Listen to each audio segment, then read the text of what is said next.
খায়রুল হক এবং তার দূষণের গ্রেপ্তারের দাবিতে সুনামগঞ্জ জেলা জাতীয়তাবাদী আইনজীবী ফোরাম কর্তৃক আয়োজিত আজকের বিক্ষোভ মিছিল পরবর্তী সমাবেশে উপস্থিত শ্রদ্ধাভাজন সভাপতি, উপস্থিত জাতীয়তাবাদী আইনজীবী ফোরামের নেতৃবৃন্দ সহ মিডিয়া, ইলেকট্রিক মিডিয়া, প্রিন্ট মিডিয়ার ভাইয়েরা, আসসালামু আলাইকুম।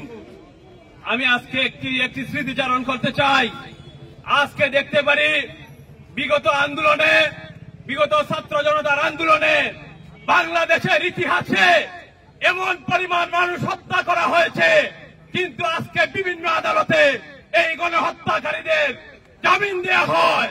আমি এই জামিনের তীব্র নিন্দা প্রতিবাদ জানাই। আমি স্মৃতিচারণ করে বলতে চাই, আমাদের যুবদলের দক্ষিণ সুনামগঞ্জের একটা কর্মী, ওর আপন ভাই মারা গিয়েছিল। আমরা বলছিলাম যে মাননীয় আদালত 4 ঘন্টার জন্য আমাদের জিম্মায় একটা পেরুনে মুক্তি চাই, কিন্তু আমরা অনুনয় বিনয় করেও তার ভাইয়ের জানাজা পড়ার সুযোগ দিতে পারি নাই। কিন্তু আজকে কেন, কিসের স্বার্থে, কার নির্দেশে ডেভিলদের জামিন দেওয়া হয়, এটা আমাদের প্রশ্ন রইল।